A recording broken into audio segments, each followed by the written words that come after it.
Evening all, welcome to Dust 514 Fittings number 99, and that's a blatant flipping lie. It's actually number 42, but I've got the thumbnail, and if I don't use it, trouble beats me up, so I actually do need to use it.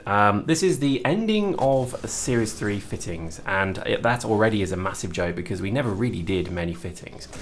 I guess really what we're going to do in this video is we're going to go through some of the kind of interesting little issues that came up over the last few years to do with this game of fittings, and we're going to talk about maybe, just maybe, where the game is going in terms of fittings. So there you go, look, you get all your fittings goodness in the last the last video as it is. Now enjoy this match at the end. At the end, enjoy this match that you're watching because it is a hell of a battle. It tested me to my absolute limits. It was just brilliant. I loved it. I've got to admit, the matches are very good lately. I got to admit, it's very difficult to find a total stomp one way or the other. You kind of do, but they just feel better than they did. And you get matches like this where there is a great balance, and I really do. I just love it when it's like this. Anyway, let's review what we've seen this year in terms of fittings. I think the best place to start here is let's go through the various units and maybe discuss where they were, where they are, maybe where they're going. So let's look at the scout suit first, my favourite. It's always been the suit I used. Other than a little bit of a kind of weird hiatus when I decided to try the Caldari Assault, which was good suit, bit slow. I think I've always been a big fan of the scout, and if you may remember, my first kind of exposure to the scout was actually the Galante Proto Aurum Scout. Well, no, let me explain. I actually used the Galante Scout before I switched to the Mimitar when Uprising came out. So in Chromosome, I actually found that I think there only was the Mimitar Scout, wasn't there? Mimitar, the Galante Scout. I could be wrong. Post in the comments if I got that wrong. Then Uprising came, and all of a sudden we had the Mimitar Scout, I think. And I switched to Mimitar, and I think it was quite a good idea to a degree because it had the speed and it seemed to be a good suit. But the reality was, I think all along the Galante Scout has always been pretty much the superior scout suit. But way back when, the reality of scouts was that they would be pretty much they were pretty useless to a degree. Other than nova knifing, flay locking, and things like that, it was very difficult to see what the role of a scout was, in my opinion. I used to run Mimitar Scout with dual flay locks. Single flay lock, and I think shotgun, but I forget. And that would be good. I could go 20 kills, but I'd die 10 times, maybe more. And I think that really showed that it probably wasn't the best suit. Then all of a sudden cloaking came in, and then scouts just literally took off. They became the platform of choice for everything. They pretty much beat assault suits, and I think to a degree they feel like they still do. And to this day, scouts are probably unrivaled in their kind of configurability. So there we go. On to assault suits. Well, assault suits started life for me certainly being quite an interesting suit. I think most people didn't go near the assault for a while because the Logi was the Logi Slayer, so the Logi was a much better suit to go with. And I think people obviously ran it because you could fit equipment and tank and all that, and it just turned into a much better suit generally all round. Now, it's good to see that they have defined the two a little bit more, so the assault is kind of a bit of a better suit to have for doing assault things. But you can still run a Slayer Logi, and I actually run a, what do I run? I can't remember what it was, a Mimitar Logi prototype. And that works really well. It's actually one of my more favourite suits. If I really don't want to feel like running around, then Logiing is by far one of the most enjoyable things you can do.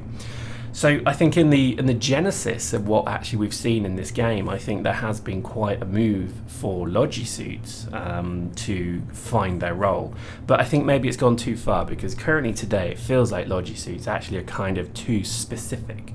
So the Amar suit can drop spawn pads, the Mimitar can rep, and so on. But that's the problem, is that most Logi suits are used for their rep. So that's the kind of thing that should be a universal bonus. And then all the other things can be kind of added when needed, maybe. But it's a moot point. I think, Logis are a cool suit. I do like them. I think you see a lot of them still. They're pretty good slayers still, in my opinion, but that's just me. But when you compare it to the assault suits, they certainly seem to be certainly fit for purpose now. I'm tempted to even go with one I've got 5.5 million skill points that's just sat doing nothing with. So post in the comments what's a really good suit to go for. On to heavies. Well, heavies in my universe are a null complete, I don't know anything about heavies. I always ran the Templar suit. The Templar suit was really good. It was actually, I think, better than most of the other ones, but there we go. It was a BPO, and it seemed to have, I think it was 2 and 3, or was it 1 and 3? I think it was 1 and 3, something like that. Medium and lows, and it was good. It did the job, and it was pretty good for a free suit. And I've always used that as my forge gun and minigun platform. Now, I tell that Sentinels are pretty good. There seems to be a hell of a lot of kind of positive reaction about them, but they're now pretty much, I believe, correct me if I'm wrong, they're becoming like a sniper platform because you can just brick tank them pretty much. Although brick tanking, I think, has actually been reduced, which is something we'll come on to in a minute. Brick tanking is a whole topic in itself. So, post in the comments, tell me what your thoughts are around heavies. I actually don't know. I think from my point of view, I still fear heavies. So if I run around a corner and I see a heavy stomping towards me with a very kind of, evil glint in its eye, I fear and worry for my personal well-being and that of my bumhole, because usually heavies are just redonkulously good. Heavy machine guns have always been pretty good. I've never known a time in this game where they've not been great or good. I know you're about to say, but Pyrex, that was that bit where they nerfed the hell out of them. Yeah, they did, but they were still very good close up, which is kind of what a heavy is there for. I would say, actually, quite honestly, heavies, I think, have been one of the most consistent suits. As I say that, I'm sure you're raging and your fists are clenching up and you're ready to smash me in the face with my stupid mouth. It's fine. Post in the comments, tell me if you agree. In my opinion, I've always thought that heavies have always been consistently feared for me. Particularly as a scout, because I can't do much against the heavy generally. But there we go. So that's kind of heavies dealt with. Now let's talk about commandos. This is a type of suit that I just hear good stuff about. It's a great anti-vehicle sniper platform. It's a great commando dual plasma cannon style-y kind of gun. Gazbaran uses it. He's very good with it. He runs twin plasma cannons and he's just crazy with them. And I hear just good news about them. Now, for me, I've never bothered with them because, again, it's one of these things where I think you have to specialize in Eve and Dust and all their kind of products. If you're a generalist, it means you're in trouble because generalists in Eve die very quickly because there's always somebody half their skill but with the double the specialization of the whatever it may be, and they will rip you to pieces. And that's the truth of the matter. So I think a lot of people probably have always said to themselves, I want to play every suit. And they've got level 3 and everything maybe. Well, that means they're going to be eaten alive by somebody who's got one suit, level 5 and everything. So, hopefully you understand that because that is probably one of the almost the top rules of Dust that you need to know is specialize for flip's sake, because there's nothing worse than a generalist walking around the corner with his with his commando scout assault logi suit, and then he basically gets ripped to pieces by a militia flaylock. I don't know. So I think generally commando suits have always considerably been something that I would say is quite good. Post in the comments if you disagree. So what does that leave us with? Well, I think really then you get to kind of like the BPOs. Well, we're not going to talk about the BPOs because I think I'm kind of reserving judgment on them slightly. I think the fact that there has been a big push to do BPOs in Dust does show that CCP are trying to gather funds maniacally. So whenever a company pretty much decides that they're going to kind of just say, buy everything we've got, come buy it, I'm always a bit suspicious of that. Having said that, though, I think probably you'll get a good deal if you buy these BPOs, assuming the game stays on and assuming that your assets, etc., get transferred to Legion if that happens. So there's a lot of ifs. If you kind of rewind that statement, there's like about 72 million ifs in that whole statement. So that kind of puts me off slightly. And I think that is kind of what's reserved. Usually I'm the first person to kind of, put a few quid in the game, have a bit of Aurum on you, use it to buy some boosters or whatever. But lately, I've got to admit, I'm a little bit suspicious about buying anything. Maybe until we hear a little bit more reassuring, soothing noises from from Grandmother Rouge, who I really need to hear, sing me my bedtime story, telling me everything's going to be fine, everything's going to be good, shh, it's going to be fine, shush, shush, shush, little pirate, shush, everything's going to be fine, Legion's coming. Until I hear that, I ain't spending a penny on this game. That's just me. It's your money, bro. You spend it how you want. I ain't going to tell you how to spend it. But I think at the end of the day, if you get enjoyment from doing it and you want to do it and it will give you that little bit of thrill of collecting, then great. Good on you. They're probably not too bad. They're probably worth the money to a degree. And I think as long as you're going to get your time and your money out of them, then great. But my fear would be is if after Christmas the game gets switched off, that would piss me right off. However, I honestly don't think that's going to happen. I think, if anything, we've got a little bit longer yet, maybe 6 months, maybe a year. I don't know. I really couldn't tell you. But at the moment, the game feels as if it still has a pretty loyal base. That's true of everything. The fact that we still get so many people watching these videos is heartening. It really is, because my God, we've almost done 1,000 of these cans of automated bilge.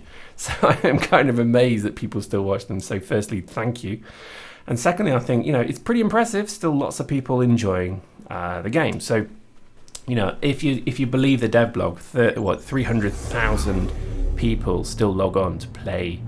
Unique players to play this game. That's not bad. That's actually pretty good. So I think if that is true, then wow, this game is not bad at all. It's doing all right. I'm surprised I didn't make more of a song and dance of that, but hey, what do I know? I know nothing. I know nothing. So let's finish our suit talk. I think when it came to fittings, there used to be this kind of mantra of brick tanking. Now, brick tanking was a funny concept because it really didn't work in EVE. If you tried to brick tank in EVE, you generally not do too well. Sometimes you do all right, but certainly back in the day, you would be kind of stupid to brick tank. However, having said that, there does seem to be a few instances where it actually didn't go too badly. But it required things like logi. So a brick tank would work well if you were being logied, because you've then got a buffer and that's difficult to break as long as you keep your logi alive, blah, blah, blah. But with, I think, certainly Chromosome, I remember running laser scouts. Wow, what a concept that was. And I just brick tanked them, and I had something like maybe about 700 or 800 HP. Back then, that was pretty good. And it used to just sit and, laser people. I didn't get a lot of kills, but it certainly worked. And then all of a sudden the speed tank came in. Now, if you remember speed tanking, this was by far my most enjoyable one. I love the floaty kind of crazy nature of this game. To me, it is second to none. I just think it is absolutely excellent. I really rate it. I think when you have that kind of moment of complete serenity, when you're running around and you just feel that you're gliding, that is a hell of an achievement in a game, and not many games manage that. And I think a lot of players don't even notice it as a game concept. But this game got it bang on, absolutely spot on, and they did such a great job making it feel like it was like Quake, Unreal Tournament. It felt like you were quickly moving, and you felt like your reactions were that of a ninja, a cat, whatever, and you would have the ability to run around a corner and go bang, and your split second would be the difference between who wins. And this game picked that up perfectly. So for example, when the Flaylock and the shotgun and all that came out and they were I guess more used, putting out on the Minmatar frame that I used to run just worked beautifully. I think I had 3 complex shields, 3 complex kinetic catalyzers, a Flaylock, a shotgun, and then a hell of a lot of testosterone pumping through the room. And that was pretty much the best times in the game for me. I thought that was just amazing stuff. And this footage was taken 3 nights ago, and as you can see, it's still there. We're still enjoying that kind of game, using the plasma cannon and other things. So I guess in conclusion, there's been many different ways to fit your suits in this game, and I think that has to be one of its unique selling points. And I think if you ever try and give an elevator pitch of this game to your friends, the first thing you should be saying to them is come play it. My God, we need the players. Please come play it. Get on your hands and knees and beg them. Offer them a pint, and if not, offer them your sister. And if that then works and you manage to get them in the game, what you want to be able to do is to say you have the ability to fit your suit entirely differently from anybody else on the field. And that is such a massive deal. And it's a shame that wasn't traded on more, because I just think that was the unique selling point of this game by a long way. And it just made it such an interesting thing. You can have a brick tank scout stood next in the same suit, stood next to a speed tank scout, and you would both then have kind of an incredible differing role on the field, and yet you would be effectively the same suit. And that was always a wonderful, wonderful realization of this game. And I would say, hand on heart, that the industry has watched and seen CCP do this, and they're now adopting this into their games. Titanfall had a very suspiciously similar method of modification to Dust and Eve, as did Battlefield 4, in my opinion. I think you're now starting to see a lot of games come through that really do lend and pay homage to this element where you can effectively build a completely tailored, customized fit to you, and it could be your fit. And when you have that much investment in your fit, it means that you then have investment in the game. I think it was a missed string to CCP's bow that they did not exploit that more, but there we go. Hope you enjoyed that. That's it for fittings. One more to go. That'll be Kicking Dust, the final version, and then we go to Series 4. And I bet you're thinking, hurry the hell up. Hope you enjoyed that. See you next time.